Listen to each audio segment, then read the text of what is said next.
मोदी ने पटना में रैली कर इंडी को घेरा तो दिल्ली में केजरीवाल पाकिस्तान पर फंस गए। या केजरीवाल का जेल से निकलना ही गठबंधन के लिए मुसीबत बन गया है, क्योंकि पहले स्वाति केस में विभव ने संकट बढ़ाया और जब वोट डालने निकले तो पाक के पूर्व मंत्री फवाद चौधरी ने समर्थन कर उलझा दिया। अब केजरीवाल उगले या निगले समझ नहीं आ रहा।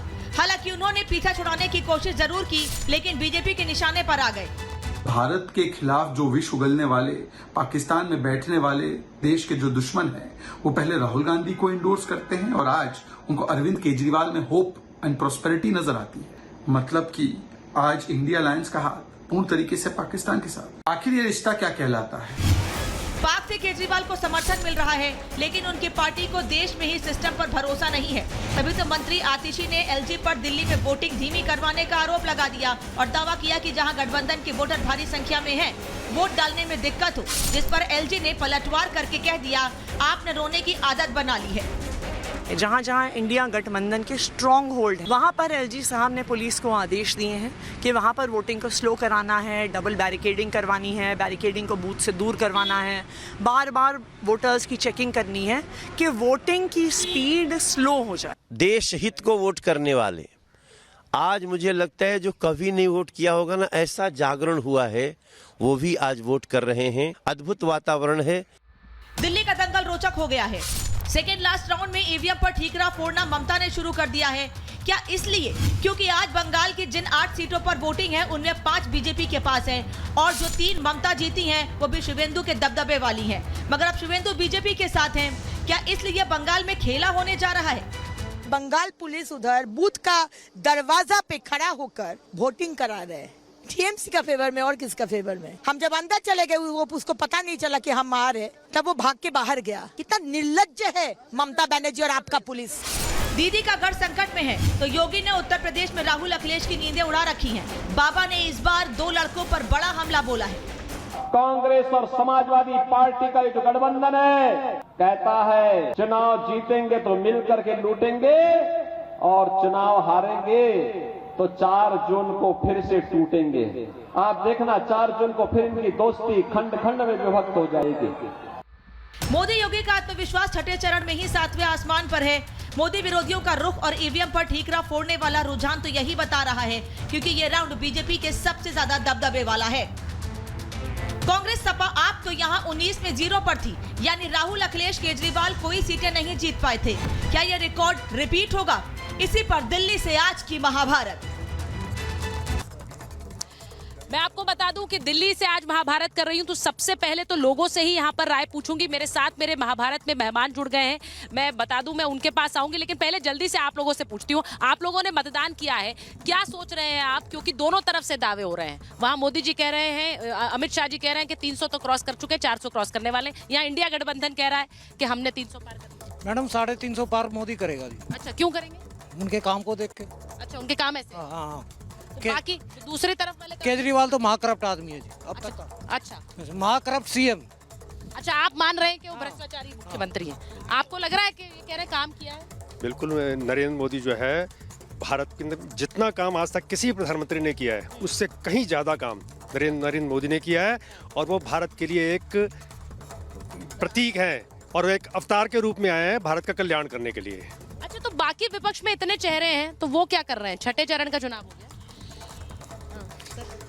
कुछ नहीं कर रहे हैं। देख मोदी जो कर रहा है उसके नाम पे हो रहा है। जितने भी मिनिस्टर्स हैं सब भ्रष्टाचारी है, कोई ईमानदार नहीं। अगर कहो तो प्रूफ के साथ बता सकता हूँ। अच्छा, आप ये कह रहे हैं नरेंद्र मोदी के नाम पे हो रहा है सर?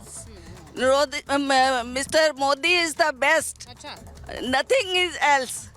अच्छा, दिल्ली में इस बार 7 सीटों की वोटिंग हो रही है। पिछली बार 7 की 7 बीजेपी के पास आई थी, इस बार कांग्रेस और आपने गठबंधन कर लिया और वो कह रहे हैं कि हराएंगे। नहीं, आज ये भी देखा गया है कि ये पता लग गया है कि केजरीवाल जी जो है पाकिस्तान की तरफ से मिले हुए हैं, उनकी तरफ से उनको सपोर्ट आता है, पैसा आता है, सपोर्ट मिलता है उनको, जिससे कि वो इलेक्शन लड़े हैं।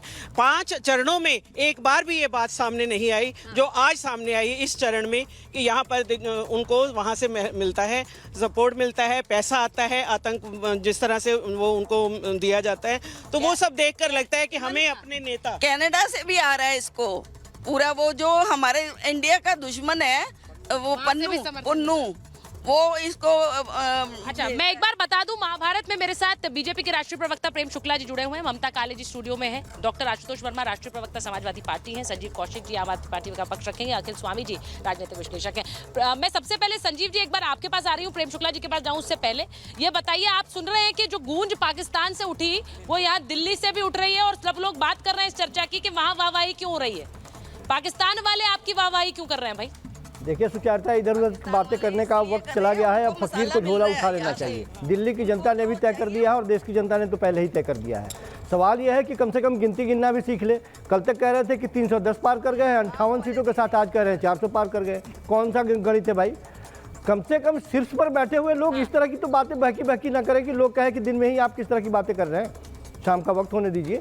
और ये बौखलाहट क्यों? संजीव जी सवाल मैं कुछ और पूछ रही हूँ, जवाब आप मैंने कहा फवाद चौधरी की बात कर लीजिए ना। कौन है फवाद चौधरी? मैंने सवाल पूछा पाकिस्तान आपकी वाहवाही क्यों कर रहा है? फवाद चौधरी 2023 में दंगे का आरोपी जो बेल करा के सुचारता, मेरी बात हो जाए सुचारता, ये फवाद चौधरी है कौन? 2023 में दंगे का आरोपी फवाद चौधरी बेल पे बाहर निकला हुआ है। उसके ऊपर पाइप चुराने, वायर चुराने का उसके ऊपर एफआईआर दर्ज है और वैसे व्यक्ति को आप ला करके इससे पहले भी एक चरण आप उसके नाम पर गुजार चुकी हैं। कोई फर्क नहीं पड़ता। व्यक्ति आपके मुख्यमंत्री सुनिए, आपको ये सोचना चाहिए कि ऐसा व्यक्ति दिल्ली के मुख्यमंत्री का समर्थन में क्यों उतरे हैं? पाकिस्तान की ऐसी आवाजें क्यों उतरी हैं? भारतीय जनता पार्टी के ये सब टूल किट है। आपके पास आते हुए भारतीय जनता पार्टी के टूल किट है। भारतीय जनता पार्टी के जितने चुनाव हो गया है, आप लोगों का आंकलन क्या है? भारतीय जनता पार्टी की जितनी मोहब्बत इन लोगों से है वो जग जाहिर है, मुझे बताने की जरूरत नहीं है।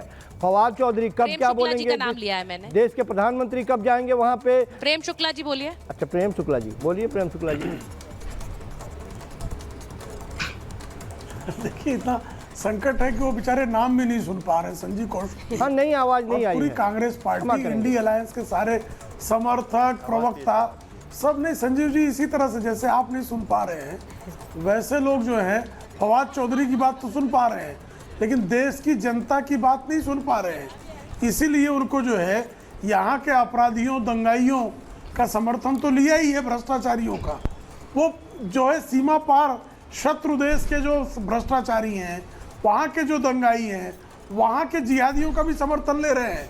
लेकिन इन सब के बावजूद भारतीय जनता पार्टी के नेतृत्व में एनडीए 400 के पार पहुंच रही है और एक छठे चरण ने सुनिश्चित कर दिया है।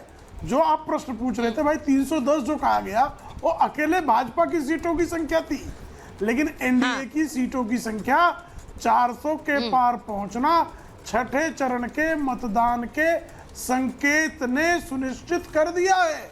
और यह जो है आप 4 जून 2024 को जब किसी टेलीविजन चैनल पर आएंगे तो भाई संजीव कौशिक जी, आपको भी इस बात का ध्यान होगा कि 2014 में भी आप लोग यही बातें करते थे और जब रिजल्ट आए तो सबको भागना पड़ा।